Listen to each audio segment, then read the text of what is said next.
everyone to the Program Renewal webinar for school year 1920. I don't know about some of you, but I can remember hearing predictions and reading things about the year 2020 when I was in school, and it's just kind of amazing to me. Every time I write 2020, I keep thinking about all that, and here we are. We are in the year, or approaching the year 2020. Our objectives today will be discussing recent USDA guidance and flexibilities first. Then I will highlight information in the 2020 Program Renewal Memo that was sent out earlier this morning, and I hope if you have read that already, you will notice there's not too much news, so that is very good, I know, for most of you. We will then review program renewal documents and detail the changes that were made to the sponsor and site applications. We're actually going to do a live demo of that and answer any questions. I'm Cheryl Johnson, the director of the Child Nutrition Program, and joining me today, I'm Julie Henry, assistant director, and we have Cindy Johnson, our training project director as well. So we will be fielding questions, and many of the school nutrition consultants are also online, and they can help us answer questions too as needed. So let's begin with paid lunch equity guidance for this school year.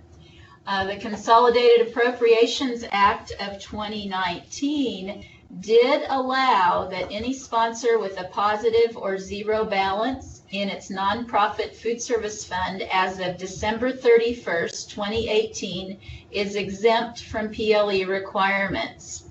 Again, this is a one-year exemption because it was in the Consolidated Appropriation Act, not in like a reauthorization or in a final rule. We still encourage you to complete your PLE tool and determine that unrounded average weighted price and upload it into CanClaim. That way you have that for next year in case the PLE requirements are required.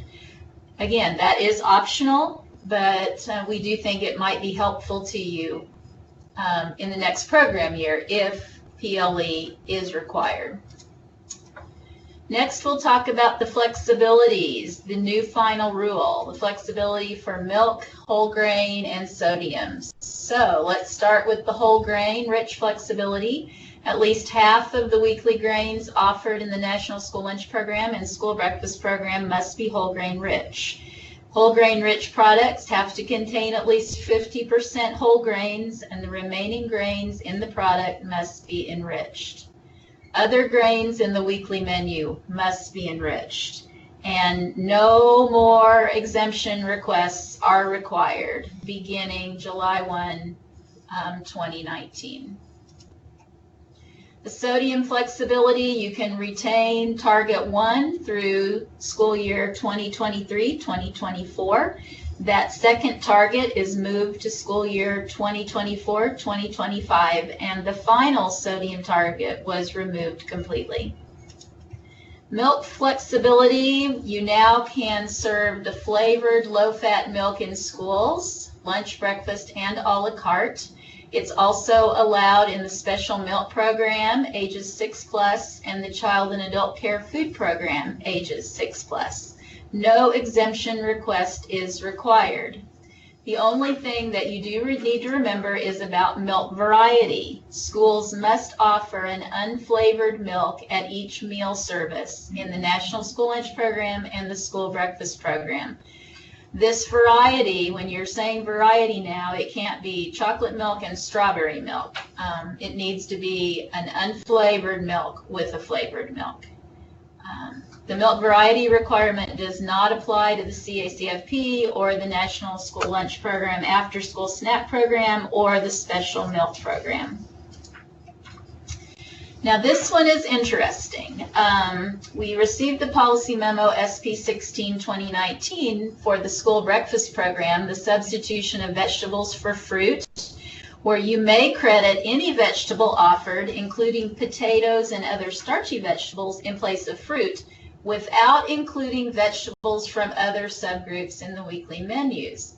but that is only effective through September 30th, 2019. Again, this was part of the Consolidated Appropriations Act and only good for 1 year. So that is why you need to think carefully about your menu planning if you would elect to do this, that you would only be able to do it through September 30th, unless, of course, we would get a Reauthorization Act passed and it would be included, or if the next Consolidated Appropriations Bill would allow for this again. Other new guidance that we have just received was about crediting some foods that have never been creditable in our programs before, and we've listed those here. When you attend Administrative Update or Nutrition Standards in School Meals classes this summer, we will go into these policy memos in depth to talk about the specific crediting of these items. But know now that you can credit shelf-stable, dried, and semi-dried meat, poultry, and seafood snacks if you have a CN label or a product formulation statement. Coconut, hominy, masa, and corn flour, popcorn, sumari seafood, tempeh, and pasta products made of vegetable flour may also be credited now, and there are specific instructions on how to do that in the actual policy memos. We have a new final rule, hiring flexibility under professional standards. Cindy, would you like to talk about that for us? Sure. USDA has provided hiring flexibility under the professional standards regulations effective April 30th of 2019, so it just went into effect. The flexibility addresses the hiring challenges of small local education agencies or districts that struggle to find applicants with school nutrition program experience. The flexibility only addresses hiring standards for those sponsors who have 2,499 students or less.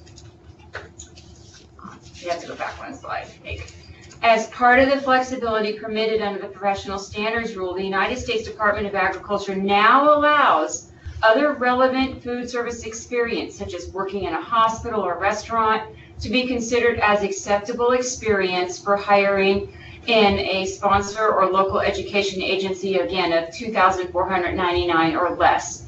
Now, food service experience can include unpaid food service experience, such as volunteer time or internships, as long as there's proper documentation obtained to verify that experience.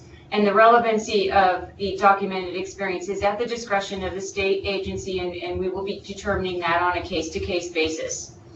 The flexibility also allows state agency discretion for sponsors of 2,499 or less to use school food service funds to pay a new director's salary on an interim basis if the new director does not meet the hiring standards. A state agency approved plan must be in place for how the director will gain proficiency and achieve compliance with the requirements.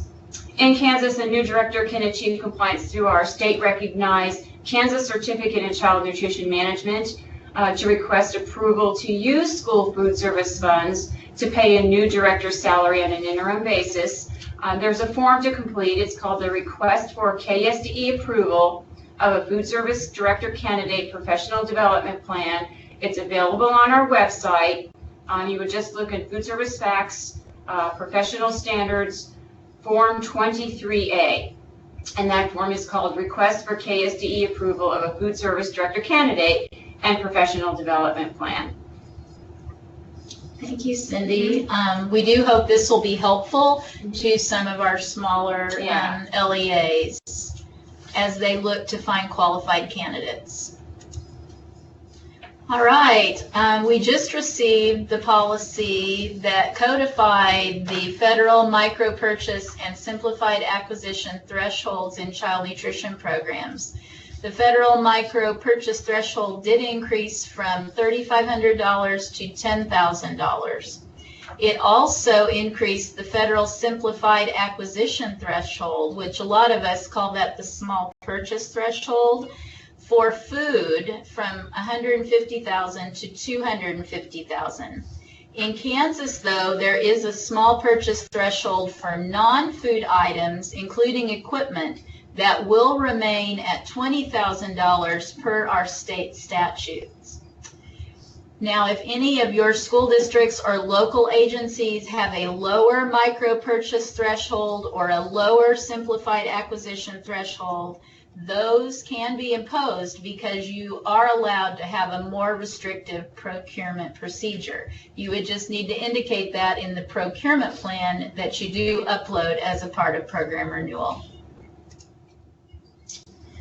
Okay, those are our new policy memos, guidance materials from USDA to date. We have learned that there will not be a new eligibility manual, that the 2017 eligibility manual will remain in effect. And so since that was the case, most of our forms have had very little revision, mainly just in date or if we needed a clarification. So I hope that's good news for everyone. The program renewal memo I did send out this morning about 10 o'clock. We had a state board presentation today on local food initiatives in Kansas and got to share the spotlights of 4 of our sponsors, which was awesome. So I sent out the program renewal update at that point because I knew I was going to be busy for a couple hours and I wanted to make sure you had it to see the links. At the same time, Julie was making sure that all these were available on the web server in CanClaim. So if a few of you had really fast fingers, you may have downloaded or noticed that you still had old forms. But just check and make sure if you downloaded anything between 10 and say 11 would be at the outside longest, that you sure have the right dates on those forms. And I apologize for that. I just wanted to give you, again, a reminder about the program renewal webinar. Now, remember that wonderful renewal memo is posted actually on our CanEat website. It's not in CanClaim. And Julie, did we pull that up where they could actually, it's on in CanEat, and then if you go to school nutrition programs, and then go to guidance, administration program renewal. There it is. There is the 1920 instructions and guidance. You'll also see a checklist and instructions. If you're going to have a new site, there is the form to complete. And then you have several guidance documents that will be helpful for you as you complete program renewal. Everything else is in CanClaim under the checklist tab that you're going to see in just a few minutes. A new 2020 program agreement is required, and you will need to submit 2 signed copies to us here at KSDE. We will then not save all those like we have in the past and get them signed all at once. We'll be getting the signatures on our end pretty quickly, and once then the contract is fully executed, we will have administrative staff who will upload that fully executed program agreement into the checklist tab in CanClaim for you, and at the same time notify your child nutrition program consultant. Now, once then it's uploaded and everything else is complete, your child nutrition consultant can then approve program for school year 1920. As far as changes to the program agreement, the reason we're having a new one is mainly because I've determined that our civil rights section did not have the complete civil rights assurance that was needed, and it's extremely important that we have that correct and in place. We are having a school nutrition management evaluation this year, and it was very important that that was correct. The other thing that we've done is to help streamline programs. You'll notice in the new program agreement that we've added sections for the child and adult food program beyond at risk. So there is a section now if you're serving pre-K meals or if you're doing CACFP snacks. You will no longer have to sign separate program agreements for school nutrition programs and the CACFP. For quite a while now, we have not had you sign a separate agreement for summer as well, but we did strengthen the language about summer in here too.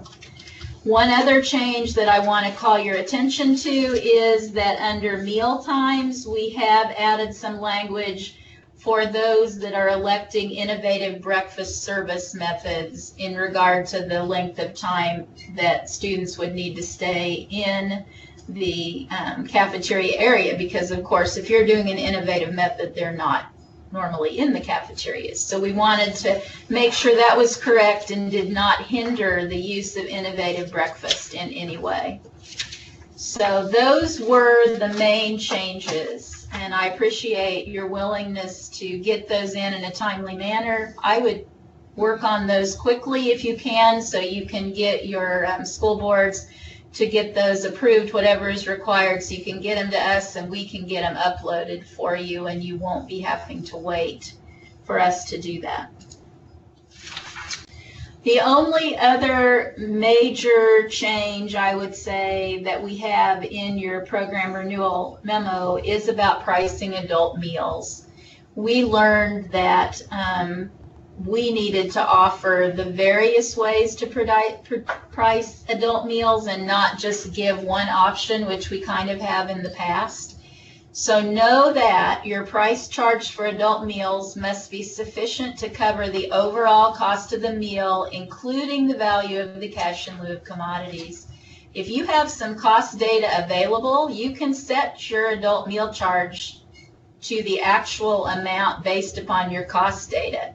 But if you don't have that cost data available, you need to charge at least equal to the free meal reimbursement rate or the paid student price plus paid reimbursement, whichever of those two is greater. And that's to make sure you completely cover your costs.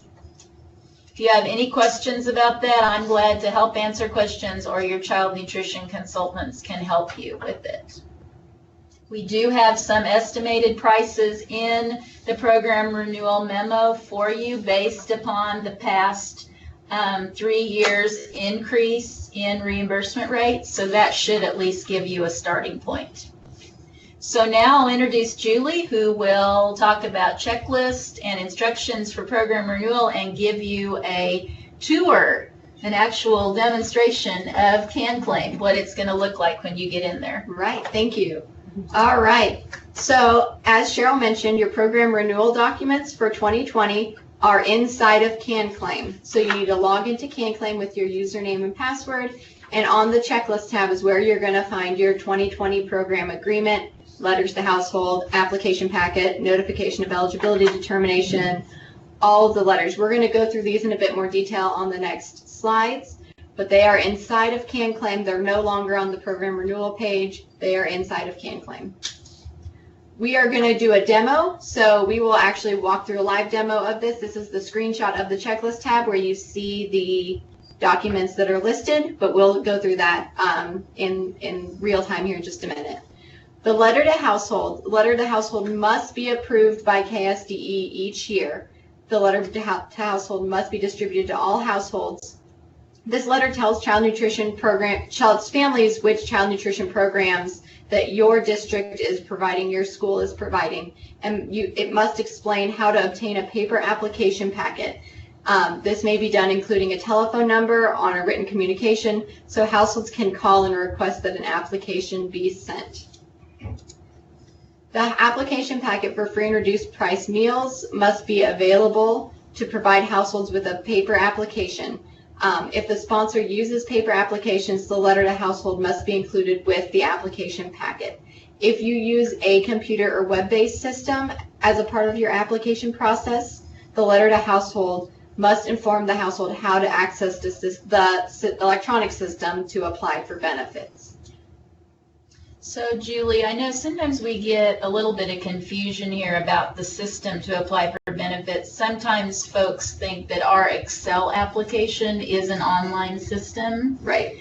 And so just to remind everybody that our Excel application is not an online system. It is not an online application. Right. The differentiating factor on that is if the family fills it out online, prints off a copy, signs it and sends it in, then it is not an online application. An online application includes an electronic signature, a legally binding electronic signature, where the family submits it and it is transmitted electronically, including signature, to your office where it's processed. So that's the difference between those two. So when distributing application packets, sponsors must not require households to complete an application or complete a separate application for each student enrolled at each different attendance center. Gifts, incentives, anything like that to incentivize filling out an application is not allowable in child nutrition programs. It is a requirement that applications are provided in translation as needed. KSDE, we translate the application into Spanish. As Cheryl indicated, there weren't a lot of changes to this year's application, so that should be coming out shortly, the Spanish translation. If you need other languages, other translations, USDA has a wide variety of foreign language translations on their website that you can access and use to aid families in completing the application. With that in mind, it's a requirement that districts, that LEAs provide reasonable steps to ensure meaningful access to child nutrition programs. This includes translated applications. It also includes, if it would help the household, the availability of an interpreter to help the family if they have questions or need someone to talk to about the application or the application process. This could also be larger print applications or applications in Braille, those sorts of accommodations to ensure that every family has access to program benefits. The consent for disclosure is an optional form if the sponsor is providing benefits based on free and reduced eligibility for other programs in the district, then a consent for disclosure is needed. The consent for disclosure lists the optional benefits available. It gives the households the opportunity to consent to the disclosure of the optional benefits, and it gives the households the opportunity to decline disclosure of eligibility for the optional benefits. A really common example of this is transportation fees. If the district has transportations or sports or activity fees that they will waive if the students qualify for free or reduced price meals, the parents have to consent to the food service office releasing that free or reduced status to allow for the waiving of those benefits. Any sponsor wishing to use an online free and reduced application, as we talked about before, with an electronic signature that transmits the data to the sponsor, must submit to KSDE the request to use the online application for child nutrition program benefits. This is found in Chapter 7 of Food Service Facts.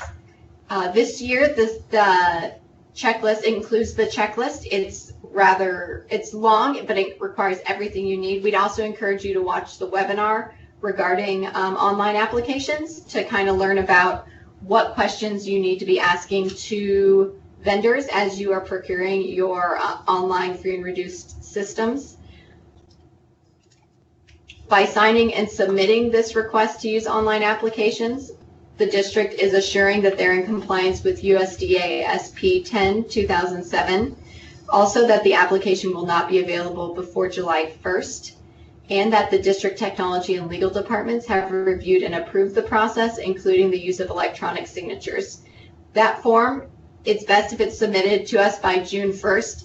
If you can't get all the signatures in place and testing done by June 1st, we will still accept it, but the review cannot be complete until that form is turned in, and we process those forms on a first come, first served basis. So the sooner you get that turned into us, the better, because as we get closer to the beginning of the school year, there becomes a backlog because everyone turns them in all at once. So go ahead and get them completed and get them sent in to us, and we'll get them reviewed and back to you as quickly as possible.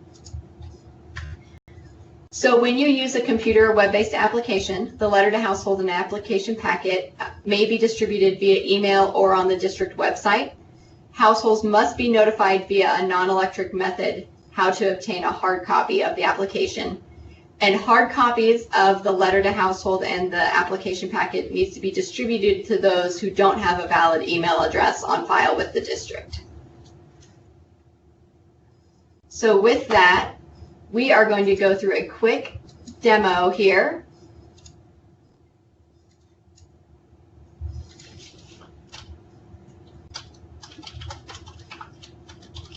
So I have a demo sponsor. So this is the sponsor, your view when you log into CanClaim.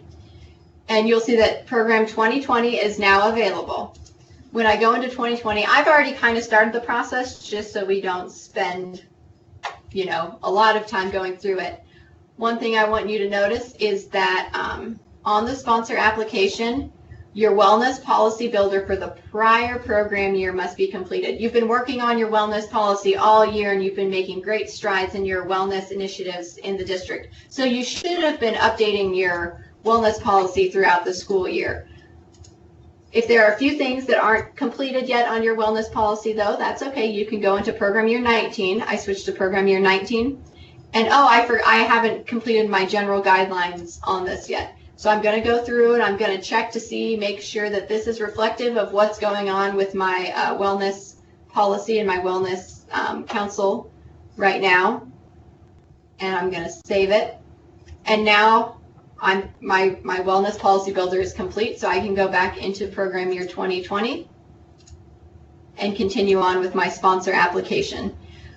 One change to the sponsor application, Cheryl discussed this question. It says that 57 says to indicate the method used to determine adult meal prices. And you have these three options. So whichever method that you have determined that you are going to use to set your adult meal price, you need to select. I'm going to select paid price plus USDA reimbursement. And then wellness policy. Everything else should seem very, very similar to what you've seen in past program years. And I'll save. Once everything is completed, you will see that it says pending submission, and we'll go on.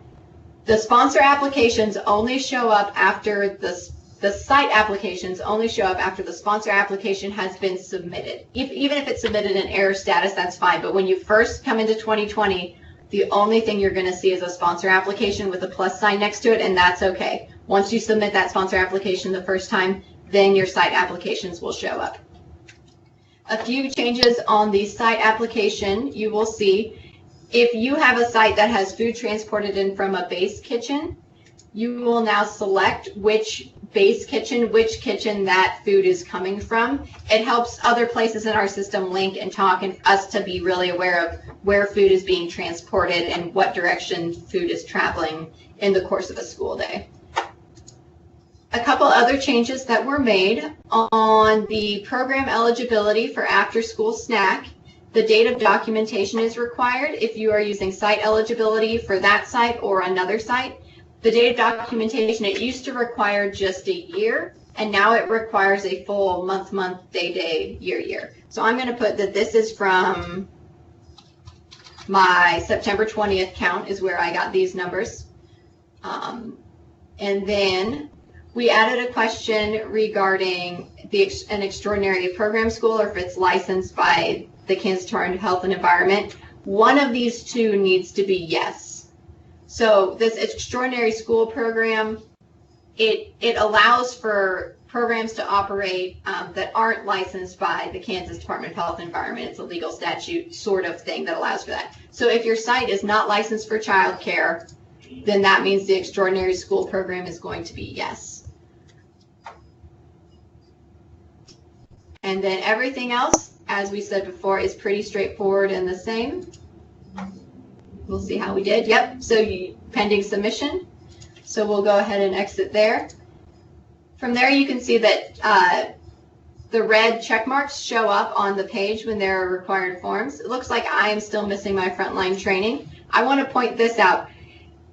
The first thing you do on this page is to enter in a date.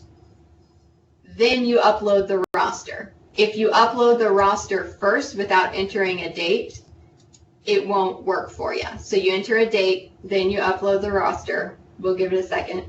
There we go, and it'll upload. Once you've uploaded it, it'll say complete. Now, we get this question quite often. I'm looking through, I think I have everything done. Why won't it submit? Why won't it submit? The answer to that question 99% of the time is that there is something that is required that doesn't have an upload yet. So we look through, oh, I forgot to upload my notification of eligibility determination. So I go, I upload my document. We'll give it a second to upload.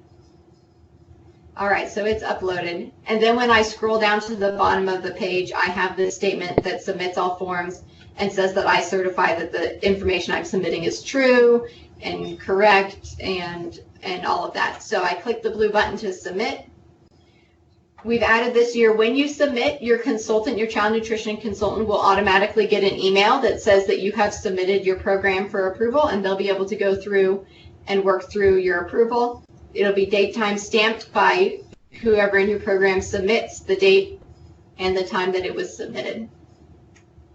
So that's a quick run through of how to complete program renewal. If you've run into any issues, have any questions, concerns, always call our office, call your child nutrition consultant. Any of our child nutrition staff, they're all great about answering questions and being able to help you. Even if your consultant isn't in the office, there's another child nutrition consultant who would be available who can help you. So with that, I'm going to hand it back to Cheryl to talk about a few additional reminders. Thank you, Julie. I hope that you can see from that demo there weren't a lot of changes. So hopefully that will make a very nice program renewal season for you all. All right, here are our reminders. This is not a new date. We would ask that you get those documents in by July 15th. Reimbursement claims for school year 1920 cannot be processed until all program renewal documents are approved by KSDE. This is especially important for RCCIs that you have everything in approved status by the end of September, or you won't be able to claim your July meals. Okay, can claim login. I don't know how to stress more than we've been trying to stress the importance of not sharing your password or your username. The authorized representative really has full responsibility for the login credentials and should never share their username or password with anyone. What the authorized representative needs to do then would be to create designated users for the tasks that other folks are completing in CanClaim. Let's go, Julie, and show them how we've tried to help with this on the CanEat website. Oh, did you go out of that? I can get back. Can we get in there real quick? On the CanEat website, just to make it easy to find, on the blue bar where there are key links, it says how to access CanClaim. So anytime if you need to make a change with the authorized representative or to select a new designated user for a certain function, please click on this, how to access CanClaim, for complete instructions and details. And never worry about calling if you have questions. We're happy to help you through that process. It is so important for data security that we don't share passwords and that we do have the right people authorized to be in CanClaim. The listserv messages are sent to the authorized representative and food service directors. I get lots of people saying, oh, can we add Betty and can we add Phil and everybody to that listserv? Well, those listservs are generated from the information you provide as to who your authorized representative and who your food service director is, and we update those monthly. So we can't just add people and remember who we're adding. So just to get it out there for everybody, if you have other people who want to know about our programs, these are all posted in CanEat under What's New. There's a monthly update tab, and you'll see the monthly update is posted there the minute we send it out on the listserv. So please direct other people who would like to know the information to that place in CanEat. Now, this is a really important thing to make sure to remember. April and May claims are due by Monday, June 17th, close of business. If you want to receive the extra 4 cents per lunch beyond federal reimbursement for those 2 months, you still can go ahead and submit the claim, up to the 60-day deadline. But know that after June 17th, you're not going to get the extra 4 cents per lunch. Then also, you'll see on June 18th, there's going to be a state match reapportionment payment that will be processed and you will get as well. So what that means is, we get a lot of questions about this. That's why I'm going to try to explain it. We allow 4 cents per lunch based upon the amount the state legislators here in Kansas appropriate to meet the match to be able to receive federal funds. And you all out in the field get all of that money in the form of the 4 cent per lunch reimbursement. The thing is, we have to give that whole amount that was appropriated, and it's hard to know exactly how many lunches are going to be served. So actually, it's a little more than 4 cents a lunch is how it's been working out. And this year, with all of the snow days and days off due to weather, I really believe that all of you are going to see a reapportionment payment. I won't know for sure until you submit your April and May claims. But I think it's pretty certain you're going to get an extra little pot of money on June 18th. And sometimes we get a lot of calls on that day saying, what's this money for? Well, it's the additional amount we need to give the school districts to be able to meet the state match requirement to receive federal reimbursement. So that's how we make sure you all get all of that state appropriated amount. Another important reminder is to make transfers to the food service fund for free adult meals or low paid meal prices before the end of the state fiscal year on June 30th. Very important before the state books are closed for your school district to get those transfers made. So Cindy, you want to come up and tell us about professional opportunities, development opportunities for summer 2019? Yes, we do have a busy summer. If you do want to schedule some local training with KSDE, we do have a list of training that's available. If you go onto the website and look under school nutrition programs and then look under the training, you'll see a guidebook that has what kind of training is available for in-services. We do make them cost-effective for you. If you would like to schedule a local training or an in-service at your location, just contact me, Cindy Johnson, and I can help you out with making some selections for your event based on the most current classes or the things that are kind of trending or maybe what you want to focus on in your particular site. Once you contact us and we set up the date and classes that you've selected, I will look for trainers or instructors, get those class materials out to you and provide a roster from a list of names that you give us. And then those who actually participate in that class will get a certificate of completion. And that's generated through the roster that gets sent back to us from the instructor. So again, just give me a call if you want more information and I can help you get that set up. We do have some established summer training already ready to go. We of course have Child Nutrition Management Academy, which includes our Culinary Champions series. Child Nutrition Management Academy is in July 8th through 11th in Hayes and Topeka. July 22 through 26 in Chanute and Nickerson. The classes that we're offering this year are Controlling Costs in the Kitchen, and who doesn't want to control their costs? Personal Management 2, we have Microsoft Excel and Child Nutrition Programs, Microsoft Word and PowerPoint. Kansas Nutrition 101, Kansas Food Safety in Schools, which is our new 8-hour class that meets the requirement for professional standards for directors. Meal modifications, and we have our 3 Culinary Champions classes, the many sides of sides, tasty takes on children's favorites, and a farm to play class, which all are going to be really exciting. So these are chef taught classes. Then we have baking boot camp. Baking boot camps on June 4th and 5th in Topeka and Emporia. It's July 30th and 31st in Liberal. I do believe the Liberal class is full, but do check with us because sometimes those numbers change. Then we have the Jumpstart for Managers. Jumpstart for Managers is in Spring Hill on July 29th and July 30th, in Newton on July 30th and 31st, and Garden City on September 26th and 27th. The Food Safety Basics schedule is out there. Jumpstart for Directors is in Manhattan on October 7th and 8th.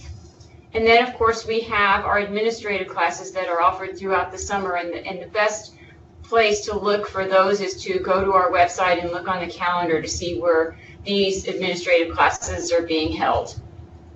And you could talk a little bit about the retreat, maybe. Yeah, I do want to make sure you're all aware that administrative update, we're doing something a little different this year. We have fewer face-to-face classes, but we have a webinar that will be allowed to count to meet the training requirement. And we will have specific webinars for any sponsor who has multiple programs. You can attend one webinar for your administrative update for SMP, CACFP, and then of course some are all programs. We also will have a specific administrative update class for those who are RCCIs. So be watching for that. We will record the webinar and then it will be posted as an online class. And so you could take that online class at any time. So we're trying to make multiple ways for you to meet that training requirement to better meet your needs. The team up for CMP success workshops, we have a farm to plate workshop in June. You'll be seeing more information. And then I think there'll be one more in September that we haven't planned yet, the date or we'll get more information out about that. The Director's Retreat is a new idea that we have, and our advisory council had thought this might be a good idea. This would replace the leadership forum that we used to have. We will be scheduling 3 of these throughout the state, 1 west, 1 central, and 1 east, probably in October of this year. It's probably going to have a 2020 theme and a lot of sharing between directors, time for you to learn best practices from each other, and then for us to give updates. So please watch for those. Kind of excited to be out and be a part of the Directors Retreats for 2019. Jill just posted the administrative update class schedule for you in the comments box, so you'll be able to see all the options there. Thank you, Jill. What did Judy? No, she said she put it out there too. So oh yeah, very good, Judy. Thank you. Also, I just wanted to make sure too that you know, Cindy said cost effective on in-services. Those are free for you all. We have no charge if you want to schedule an in-service at your school. And we're not charging for really anything unless we have a location fee. And then like for CNMA, we have refreshments and we have the items for the culinary classes because we cannot pay for food items with USDA funds. So we are trying to make these as cost effective as possible and get as much professional development out to you as possible. So thanks to Cindy for all her hard work and in getting all this put together for the many options. Now Julie's going to tell you about online training opportunities. Yes, really briefly, we wanted to walk you through how to do the online training portal. As Cheryl said, admin update this year, an option is going to be to take an online version of administrative update. And so we're going to click through some screenshots really fast. The look has changed over the last couple months. So we wanted to make sure as you log in, you will see these interesting little colored rectangles. You can select the courses from there, or you can click over to the site home to get the more standard, what you might be used to list. You can click on then child nutrition and wellness, broken out into program. and then you'll find your classes specific to that program there.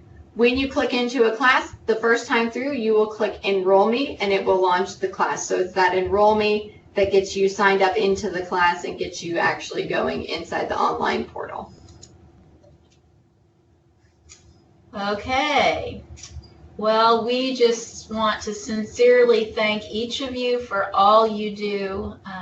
It's been a great year. I'm really, really proud of all of the child nutrition program personnel in Kansas. You are actually top-notch and rock stars and known as leaders throughout the country. So thanks to all of you so much. I hope you always feel that if you have questions, you can contact any of us in the Topeka office or your child nutrition consultant. We're all glad to help.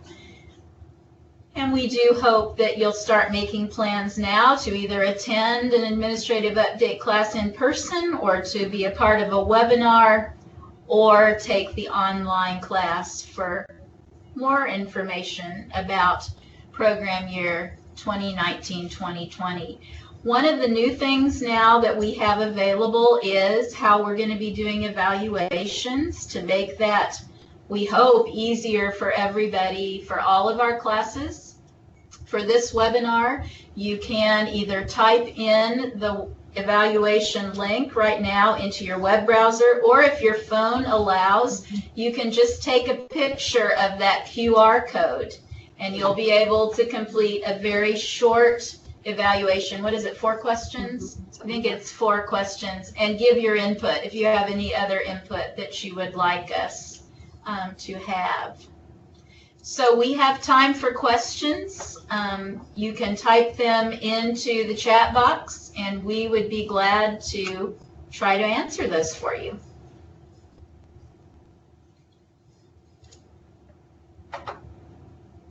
That wasn't empty. You just took a picture of it, and you could take a picture of it through Yeah, there hold or it up there too, right? Yeah. Yeah.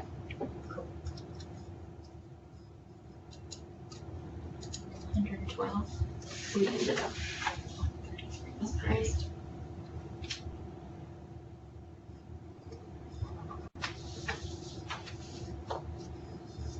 Breakfast, we get a question that says, if the breakfast vegetable component goes away in September, do you suggest to not start the school year with it? We suggest that you keep that in mind, and it probably depends on your specific school district how you want to handle that. But I would agree, do you offer something for less than 2 months and then it has to go away? You will know how your patrons will deal with that, if that would work or not. That is totally up to you. We just want to make sure you know that it was only allowable through the end of September. Patty asked, what is the secret to downloads? That's a great question, Patty. I didn't touch on that.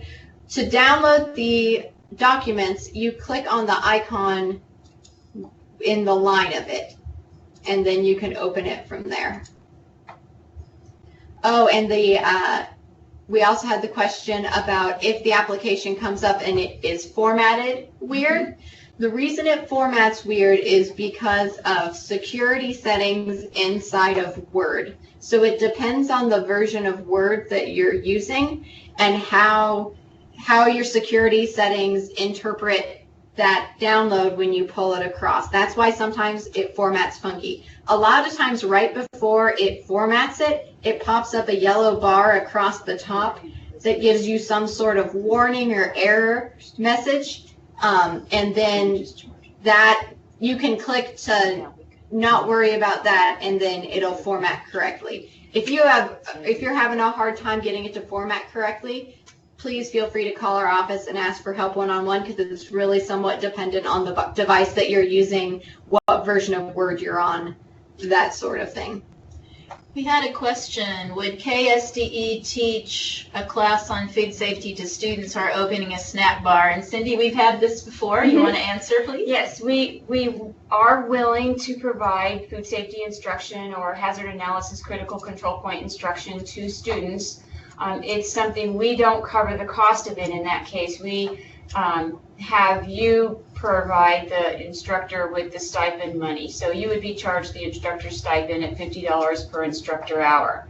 So if we were teaching the 3-hour food safety basics class, you would be responsible for paying that instructor the $150 stipend plus their mileage. So since they're not program personnel, they wouldn't be covered under our funding, but certainly we would be willing to do that for your students who are doing, it's their snack bar word, right?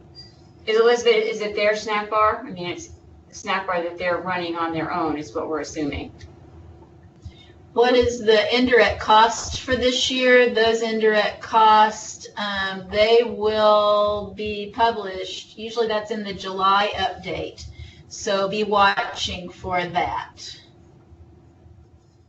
You know, the other option, if you want to provide food safety training, we have like a module system. It's called Food Safety for Volunteers and Students, where it's in 5 modules that you could just do like 15-minute increments for each module over the course of several days, and then you could just provide your own instruction.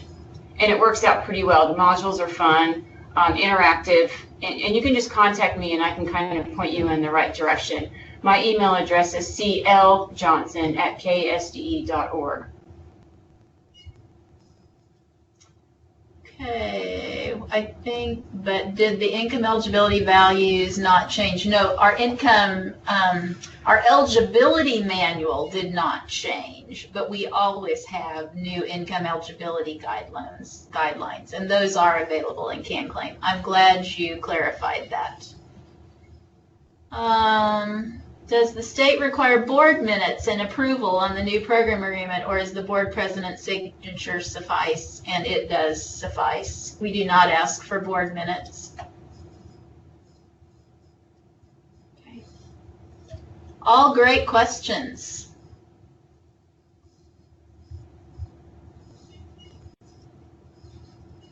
Anything else that we can try to provide guidance on here or find answers for you?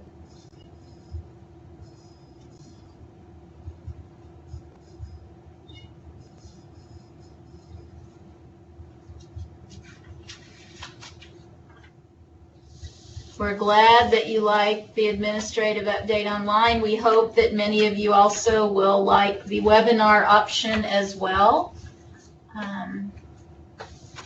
Can we go back to the slide with the Survey Monkey? Yeah, I hope some of you will try the QR code.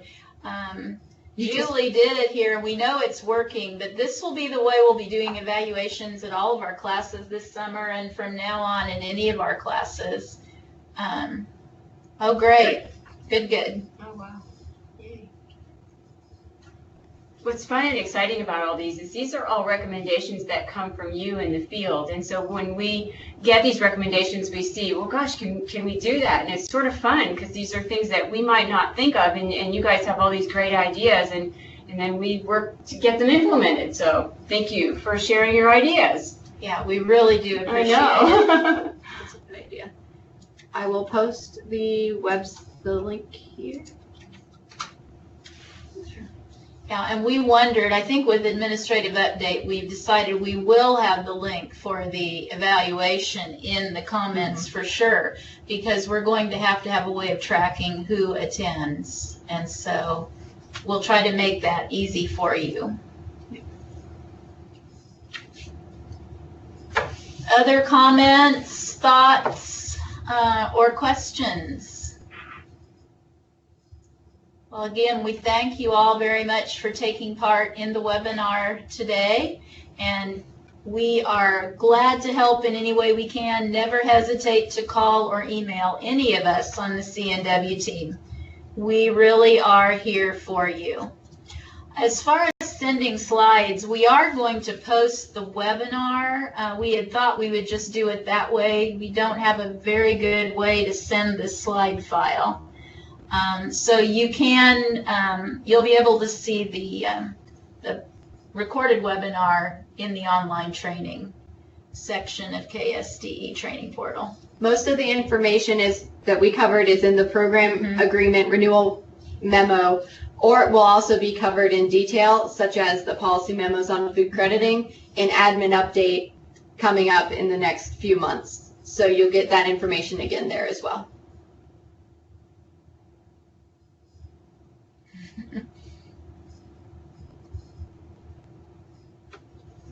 Well, we will stay on the line for a few more minutes if any of you think of anything else. We appreciate you all.